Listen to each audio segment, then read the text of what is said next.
ಮುಖ್ಯಮಂತ್ರಿಗಳು ಮುಖ್ಯಮಂತ್ರಿ ಸ್ಥಾನ ಉಳಿಸ್ಕೊಳ್ಳೋದಕ್ಕೆ, ಉಪಮುಖ್ಯಮಂತ್ರಿಗಳು ಮುಖ್ಯಮಂತ್ರಿಗಳಾಗೋದಕ್ಕೆ, ಶಾಸಕರುಗಳು ಮಂತ್ರಿ ಆಗೋದಕ್ಕೆ ಅಧಿಕಾರದ ದಾಹದಿಂದ ಕರ್ನಾಟಕ ರಾಜ್ಯ ಇವತ್ತು ಯಾವುದೇ ಅಭಿವೃದ್ಧಿ ಇಲ್ಲದೇ ಒದ್ದಾಡ್ತಾ ಇದೆ. ಇದ್ರ ಬಗ್ಗೆ ಯಾರಿಗೂ ಆಸಕ್ತಿ ಇಲ್ಲ. ಇದು ನನಗನ್ಸತ್ತೆ ಇನ್ನೊಂದು ತಿಂಗಳು 2 ತಿಂಗಳಲ್ಲಿ ನಿಜಕ್ಕೂ ಕರ್ನಾಟಕ ರಾಜ್ಯದಲ್ಲಿ ರಾಜಕಾರಣದಲ್ಲಿ ಸಾಕಷ್ಟು ಬದಲಾವಣೆಗಳಾಗದಿದೆ. ಇದರ ಯಾವ ಅನುಮಾನ ಇಲ್ಲ. ಎಲ್ಲಿ ತನಕ ಬೇಕಾದ್ರೂ ಹೋಗ್ಬೋದು.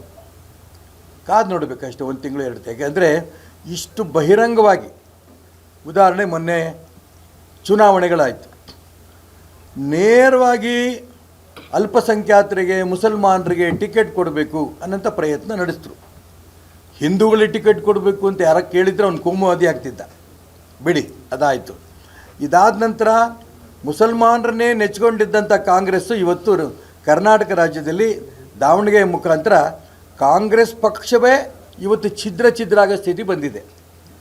ಮುಸಲ್ಮಾನ್ ನಾಯಕರು ಅಷ್ಟೇ ಅಲ್ಲ, ಜಮೀರ್ ಅಹಮದ್ದು, ಆಮೇಲೆ ರಿಜ್ವಾನು, ಸಲೀಂ ಅಹಮದ್ದು ಎಲ್ಲರೂ ಕೂಡ ತಾವೇ ಮುಸಲ್ಮಾನ್ ನಾಯಕರು ಅನ್ನೋಂಥ ಬಿಂಬಿಸೋಕ್ಕೆ ಪ್ರಯತ್ನ ನಡೆಸಿ ರಾಜ್ಯದಲ್ಲಿ ಕಾಂಗ್ರೆಸ್ ಪಕ್ಷ ಮುಸಲ್ಮಾನರನ್ನೇ ನೆಚ್ಚಿಕೊಂಡು ಕಾಂಗ್ರೆಸ್ ಪಕ್ಷ ಒಂದು ರೀತಿಯ ಉಸಿರಾಟ ನಡೆಸ್ತಾ ಇದೆ.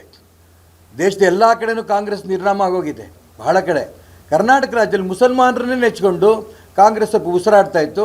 ದಾವಣಗೆರೆಯಿಂದ ಈ ಮುಸಲ್ಮಾನರಿಗೂ ಕೂಡ ನಮ್ಮನ್ನು ಇಷ್ಟು ವರ್ಷ ಈ ಕಾಂಗ್ರೆಸ್ಸನ್ನು ಬಳಸ್ಕೊಂಡಿದ್ದು ನಮ್ಮ ಓಟಿಗೋಸ್ಕರ ಅಂತ ಮುಸಲ್ಮಾನರಿಗೂ ಅರ್ಥ ಆಗ್ತಾ ಇದೆ. ಹಾಗಾಗಿ ನಾನು ಅದಕ್ಕೋಸ್ಕರ ಹೇಳಿದೆ, ಇನ್ನು 2 ತಿಂಗಳಲ್ಲಿ ಕರ್ನಾಟಕ ರಾಜ್ಯದಲ್ಲಿ ರಾಜಕಾರಣ ಯಾವ ಸ್ಥಿತಿಗೆ ಬೇಕಾದ್ರೂ ಹೋಗ್ಬೋದು.